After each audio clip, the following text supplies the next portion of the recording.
Hello, welcome to Full Joy Mom. I am so excited to share with you today how to get your newborn baby to sleep. You know, I've experienced everything from having a baby that turned into an 18-month-old nursing every 3 hours in the middle of the night to I have a 5-week-old who's consistently sleeping 10 hours a night, like a breastfed baby sleeping 10 hours in the middle of the night. I have been in baby season for like 6 years solid because I have 4 kids 5 and under, and so I have definitely learned a thing or two. And I am so excited to share with you what I have learned over my journey. Stay tuned.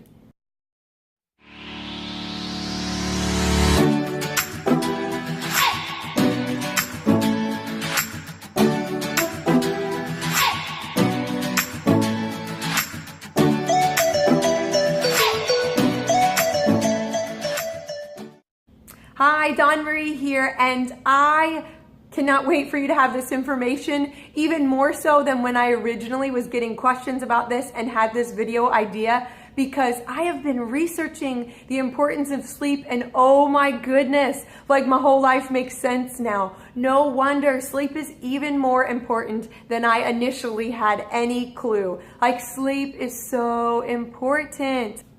We are gonna start with newborn sleep.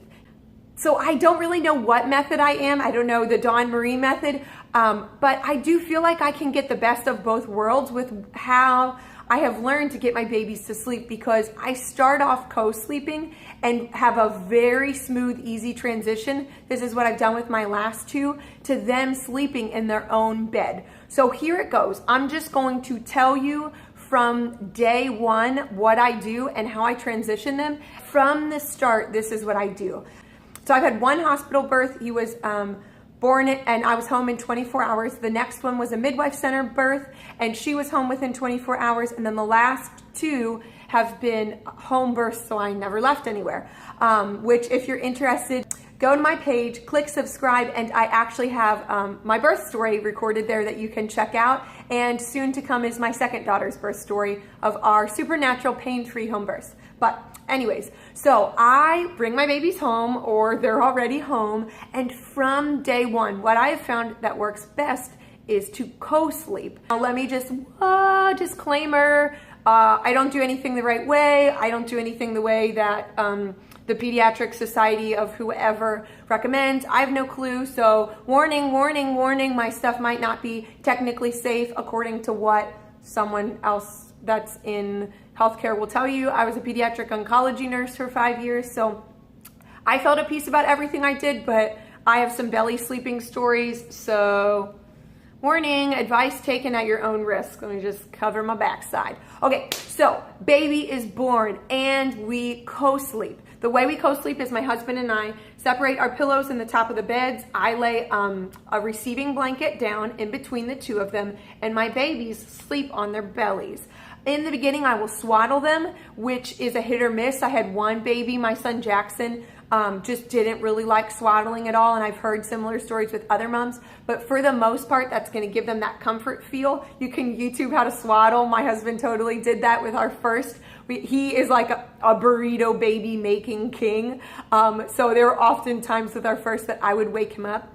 But so what I do is I nurse the baby, and I don't really abide by the whole, like, I know there's this method of not letting your baby fall asleep while they nurse. Well, I just pull them off as they're almost asleep, or sometimes they do fall asleep there. But if you're a nursing mom, you can tell when your baby is finished eating and they are just like sucking for comfort. And so that is the time frame in which I pull them off. But it's not like I'm sitting there watching like, oh, they have a long blink, I've got to get them off, because babies will sort of nurse themselves to sleep. So I don't feel like that's that big of an issue with developing a sleep habit.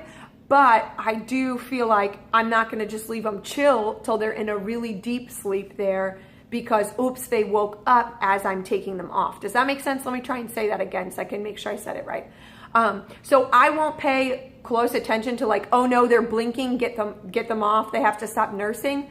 but I won't just let them hang out there forever. Like if I can tell that they're softly sucking, they're no longer nursing, they're not trying to get more milk, they're starting to fall asleep, and it's okay that as you take them off, they wake up. Even if they fuss for a minute, that's all right, because we want to make sure they're developing healthy sleep habits from the beginning, which let me tell you, when I first started to research with my son Jackson, there are so many ridiculous fear-based things. If your baby is having issues sleeping right now, they are by no means going to have a sleeping problem when they're adults. That is insane. The Word of God says that the sleep of righteous is sweet. So if you are a child of God, you are righteous and you are given sweet sleep. So do not give in to that fear that's like, oh no, I have to fix this out now. I'm going to ruin kids for life. I mean, I literally remember reading that. They're like, do you know an adult that's on Lunesta and this and that? Well, that's because they didn't learn to sleep as a kid. Wrong. That's because they're probably operating under some spirit of fear or anxiety or stress and worry, and they don't know how to calm their brains down so they can get themselves to sleep, which I will talk about in a later video, because as a mom, you got to figure out how to get yourself to sleep and turn your brain off. And so I have some tricks for that too. But back to your baby sleeping. So I will nurse the baby and put them down on their belly. And then one trick that I think is super important is if you are cloth diapering, I would highly recommend to do a disposable diaper just in the middle of the night, because I don't change my baby's diapers in the middle of the night. Like, that is the part that wakes them up. When they are first newborn, I don't put them on a schedule. They are eating when they're hungry. So they may wake up in the middle of the night here and there, and I am feeding them. Like, if my babies are hungry, I'm feeding them. I know that other moms do other things, and I think that you have to be committed to whatever you feel is best for your child to do, because every situation is different. Every baby and mom is different, and God has given you the knowledge and the grace you need to be your child's mom. So if one mom is doing something and it works for them, certainly you can give it a shot. But if you hear it and I'm not talking fear of like, oh no, like you're telling me to let my baby cry. I'm talking like it just doesn't sit right with you in your gut, like your spirit's like, that's not for your kid, then be confident in that. So I do not change my baby's diapers in the middle of the night. I will even put some Desitin on them, like preventatively, because I think that makes the biggest difference. Like, you can, when your baby is newborn, which a lot of times they'll say babies will come out and they're backwards and they're up in the middle of the night. Well, with my last two babies, as long as I didn't change their diapers in the middle of the night, they would go right back to sleep. So I could nurse them and put them right back to sleep. And you better believe, like, I'm feeling the diaper and I'm like, okay, it's kind of full. And there were definitely mornings where I woke up and I was like, whoops, you leaked through your sleeper. I don't care, because I need to have sleep. At this point, I'm like, I've got two other little kids. I have to sleep. Like, I need my sleep. So I'm going to do whatever it takes to be a well-rested mom, because I'm a better person when I have had sleep.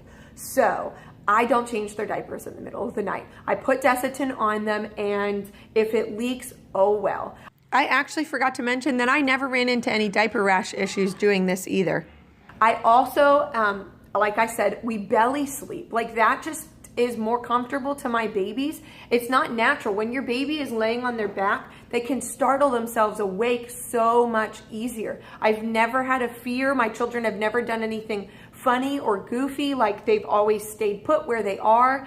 And then this is how I figure out when to transition them out of our bed. Because, when it's your first, you can get away with so much more because there's no other child. You just have one kid to keep up with and figure out. But as you're on to your second and your third and your fourth, you have to figure out how to get your sleep, because there's going to, maybe the baby's sleeping in, but the rest of the kids aren't sleeping in. And sleep is so important. Like, your aggression level goes up when you don't get good sleep. Your mood is crazy when you don't get good sleep. You are more emotional when you don't get good sleep. They've actually linked sleep to like depression and anxiety, which, certainly those things are spiritual issues also.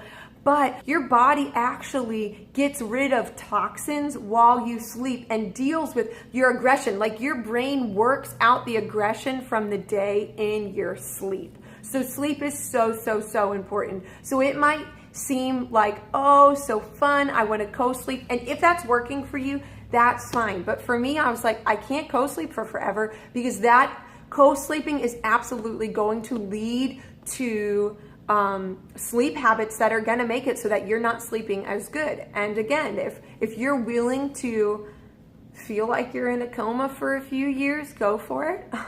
That's so negative, sorry. If that's a sacrifice that you feel like you can afford to make, you know, maybe you have really good husband support and you can nap a ton, or your husband works night shift or something, and so he can get up with the baby and let you sleep in. So if that's what you've chosen for your family, that's great. It's just not been what's worked for me.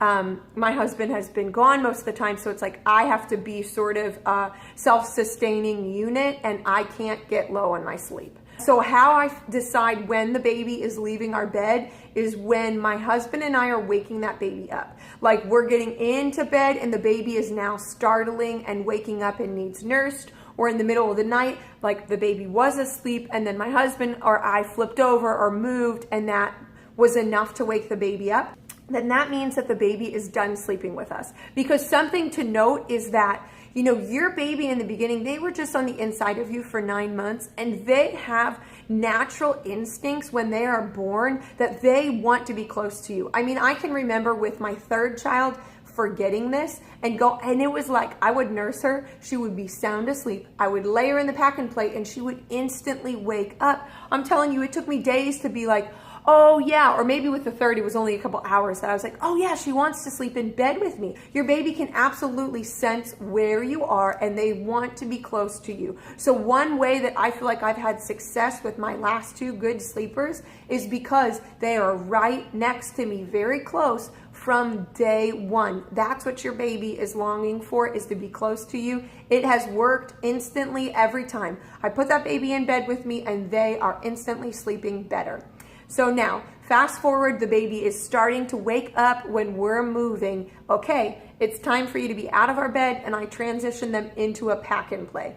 I still go by the same rules. I'm nursing them in the middle of the night if they need it, which honestly, like, I have been able to go, okay, I'm gonna nurse you at 11 o'clock at night, and then you're gonna sleep till 5 in the morning, or even better than that. Like I said, I've had babies that have actually slept 10 hours solid overnight. Something you can do to try and extend your baby sleeping is called dream feeding. That's worked for some of mine, not for others.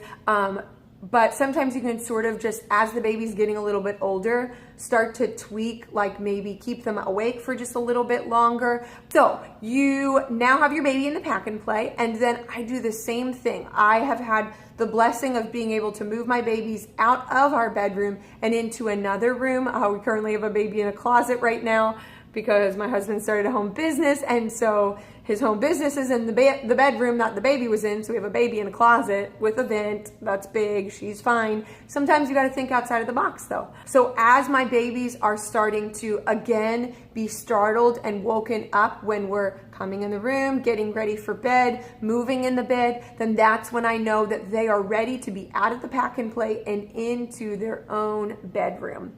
That, I feel like, helps them to develop really healthy sleeping habits. And now, honestly, none of those choices have been easy. Like my little mommy emotions, I want that baby in bed with me for forever. I mean, I want that baby in my bedroom for forever. I can remember with my last daughter, when I moved her down the hallway to her own room, I was so sad about it. Like, I did not want her to go down there, but you wanna know what?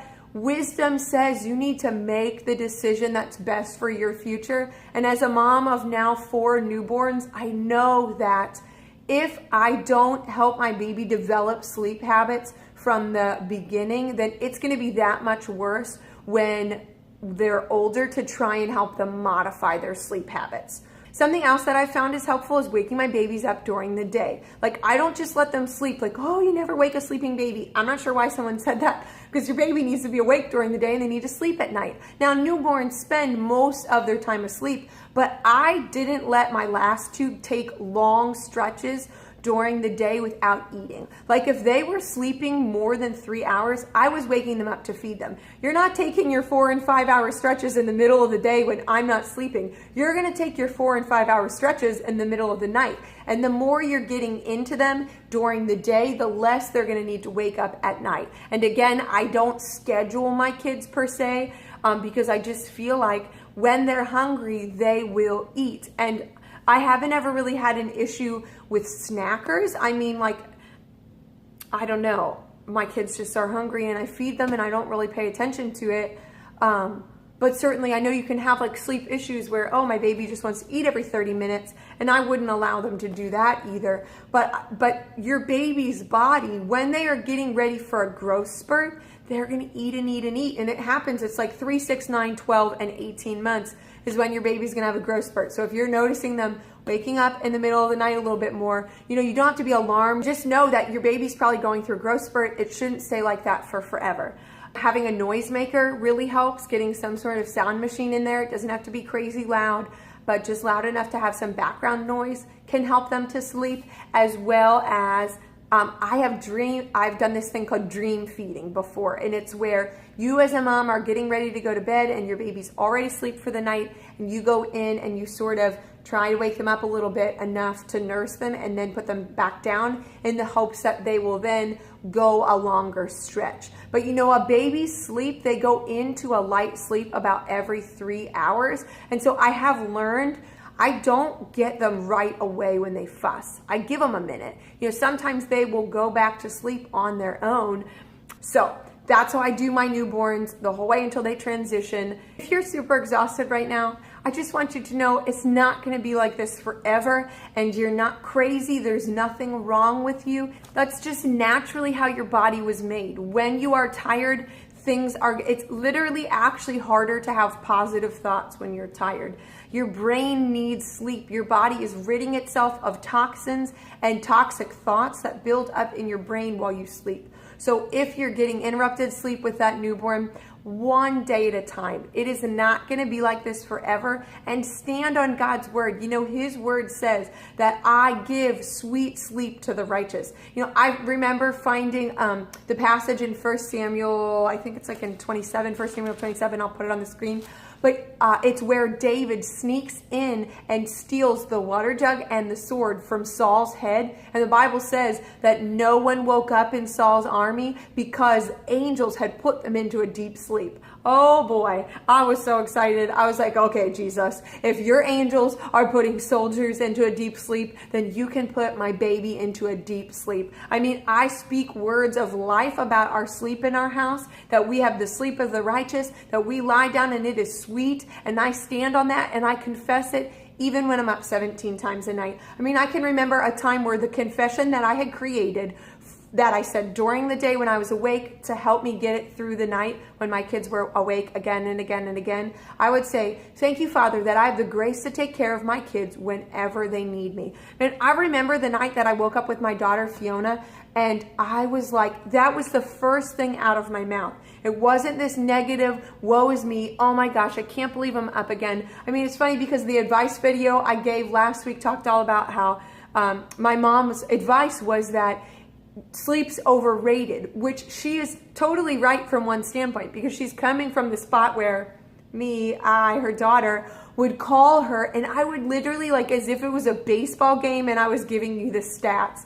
Every single morning I would be like, Mom, this is how many times I was up and I'm so exhausted and I'm so tired, and I couldn't get over it. Like, yes, you need to make modifications because sleep is so important. You've got to get it figured out. You might have to do some tough things, like let your baby cry it out. It might take a couple nights. You might feel like you have the sleep situation conquered, and then in a couple weeks or a couple months, now they're teething and now you got to do something all over again. But just know God's grace is there for you, and this is a season, and the sooner that you can stop focusing on how many times you were up, how exhausted you were, and just drink a cup of coffee, take a nap when your baby naps, put some makeup and regular clothes on, do your best to feel like a human and move on, like the better it's going to be. Because life is not going to be like this forever.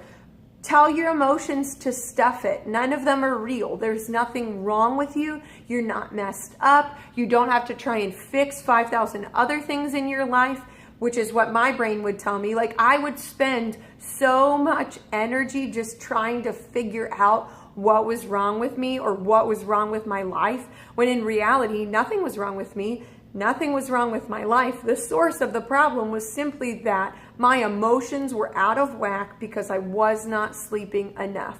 As a mom, it can feel like you have no time to yourself. So when your baby's napping, you just want to sit on your phone for a little bit. Or when you put them to bed at night, you just want to do something to yourself, for yourself. Watch your favorite TV show. And I 1,000% hear you, but something that I have had to remind myself and learn over and over and over again is if I can just make the wise decision that considers the future and say, I want to do something for myself right now, but instead I'm going to nap when they're napping, or I want to stay up and spend some time with my favorite TV show, but instead I'm going to go to bed at 8:30 at night. I'm going to go to bed at 9 o'clock at night. I'm going to go to bed at 10:30 at night. Whatever is early for you, and when your babies go to sleep and wake up, everyone has their own timetable. If you would look at it this way, like, yes, I feel like I don't have any time for myself, but if I go to sleep tonight, right after I put my baby to bed, instead of staying up and spending time with myself, it's actually going to snowball in a good way into me getting better sleep and more time to myself, because you're going to find that when you are well rested because you bit the bullet and went to bed early, even though that was not fun, now the next day, or maybe it's going to take a couple days for you to catch up, okay? Don't base it off of one day. But, in a couple days from now you're going to get so much more done that you're actually going to find, number one, I don't feel like I need a break from my life as much anymore because I actually enjoy my life because my emotions aren't off balance because I'm so deprived of sleep. And number two, now I have actually been so much more productive that, look, I was able to create this chunk of time that isn't at 11 o'clock at night when my baby's asleep